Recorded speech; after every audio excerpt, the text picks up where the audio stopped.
Hello everyone, and thank you for being here. If you're new to this series, my name is Jason. If you're a returner, welcome back. I like to start my videos off with a quarantine update. So this will be day 11 of working from home for me, not counting weekends. So it's my 11th workday. Interesting fact is that I haven't been out of this apartment in about 13 days. I'm trying not to go out at all unless I absolutely need to. I did a grocery run about 13 days ago. I'm coming up on needing to do another one. But I think this time I will wear a mask. There's been some studies that even if it's not an N95 mask, even if it's a bandana or a dust filter, it's still better than nothing. Anyway, speaking of groceries, I do have my shopping list ready. It is written on a whiteboard, which brings us to today's topic, which is why write things down at all. So Steven's going to share his thoughts on note-taking and representing complex thoughts. So here we go. Oh, let me switch scenes first. And here we go.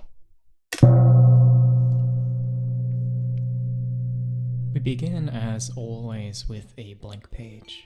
It's empty and waiting for our thoughts. And that actually is the whole purpose of paper.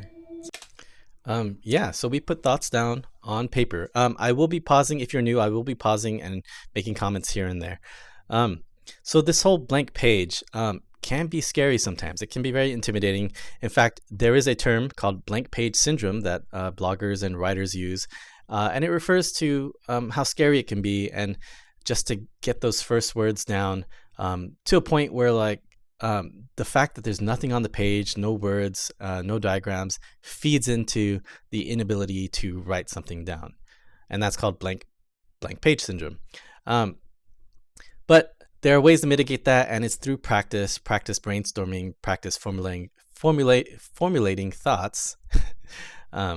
Anyway, let's go ahead and see what Stephen has to say more about that. Place to put more thoughts than can fit into the human mind at any given time. The quicker you can get your thoughts onto a surface, the more quickly you can think complex thoughts. And the faster you can think complex thoughts, the quicker you can solve difficult problems. So I'm going to pause right there. A lot was said. Let's break that down. The quicker we can get human thoughts onto a surface, the more quickly we can think complex thoughts, and that would lead to solving more difficult problems. I just want to point out that Stephen doesn't mention specifically writing something down with pen and paper. In fact, we're seeing Stephen represent thoughts in his head by just rearranging pens and this art figure down in different ways. Now, so that means putting thoughts down onto a surface is not limited to just writing or drawing, right? You can also use sculptures and websites, figurines, post-it notes, things like that. So a fun demo, a fun exercise might be to go back in this video and try to interpret Stephen's thoughts. Try to see what he's thinking in his head at the moment as he's rearranging these figures. And my interpretation is that he's using these pens and figurine to kind of represent the thought process itself. So we're not going to do it right here, but it's a fun exercise to do at home. Right now, we're just going to continue in this video. So learn how to use paper. And I'm not saying that you need to be a great artist. That's baloney. You just need... By the way, if you don't know, that was Bob Ross. He made a video series of called The Joy of Painting. They are great. Look him up. Watch some of his videos. They're fantastic. Anyways. To know how to represent ideas on paper as quickly as possible. Anything that you're willing to practice, you can do. That is a great quote from Bob Ross. Anything that you're willing to practice, you can do. My personal example is learning pixel art. Now, I'm not an artist. I didn't doodle much growing up or draw, but I really love pixel art. And I never thought that I would be able to create my own pixel art, but I found some great tutorials. I practiced, and I was able to make something that I'm quite proud of, like like this animated avatar of myself. I know the animation could be better. It looks like I'm chewing instead of talking. And also this cool hipster bunny that I did. Anyway, some other examples are learning to ride a bike, learning an instrument, learning to swim. All of that takes practice.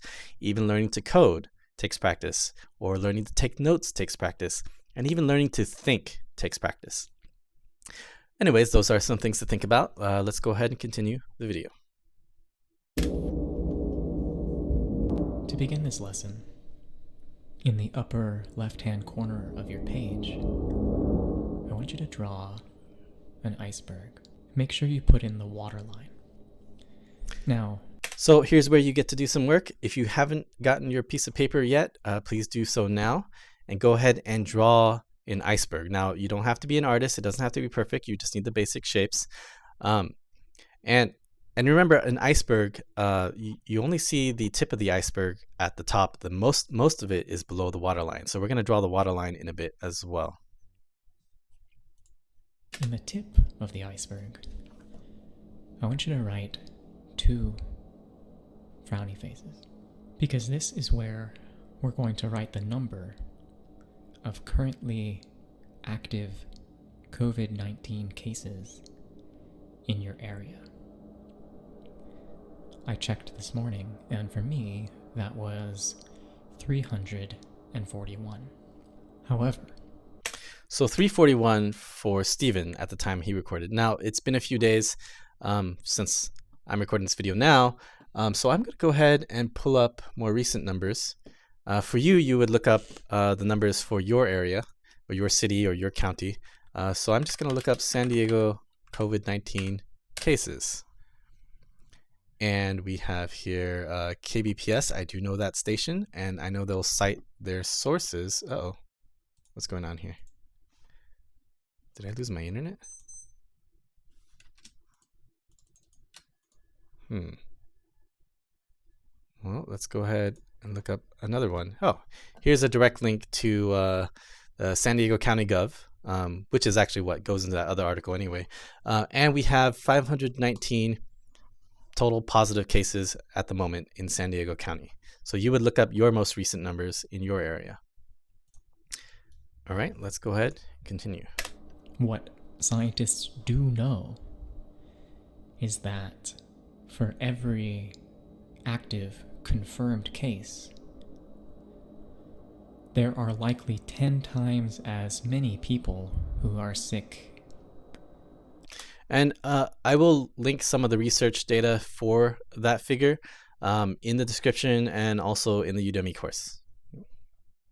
And don't know it, and therefore may be actively spreading the virus to others. 1 frowny face. Because these people may not be feeling bad yet. They will be, but they're not yet. The number you put down here is simple. Just multiply your top number by 10. You know the trick. Just put a 0 on the end. Be sure to use numbers that are relevant to your area. So my total number would be 5,190. Look them up if you have to. This is real information. We're representing something about the real world on our paper. Something that I don't want to have to keep in my mind. Looks like we're going to get a homework task.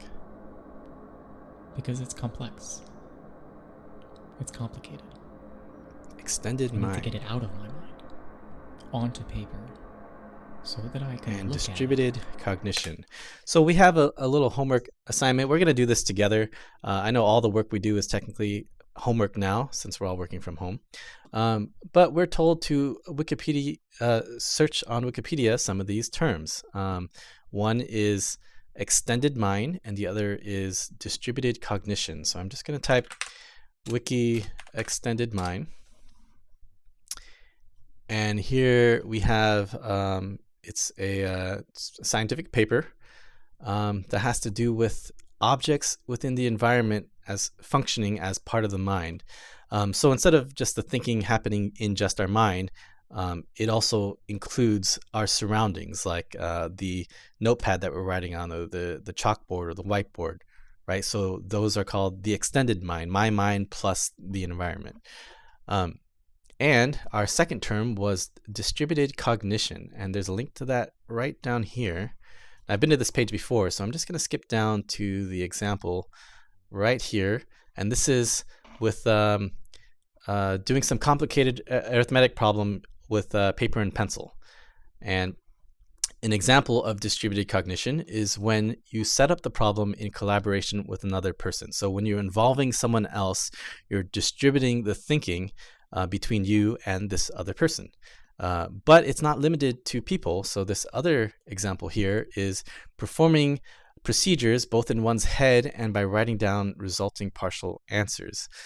So I am distributing the thinking between my mind and the paper that I'm writing things down on. So that way I'm doing this math problem partially in my head and partially on paper. So I'm distributing the cognition. So those are our two quick definitions. And let's go ahead and continue a little bit more in this video. And read it back in and think about what I can do to help. So we're going to stop there at this mirror to sort of reflect on this first part of the video, pun intended. Anyway, so I would suggest like looking up. So I gave quick definitions of distributed cognition and the extended mind. I suggest you go ahead and look up more about it on your own. If you are on Udemy, we have some assignments for you about this below. For everyone else, thanks for watching, and we'll continue with part 2.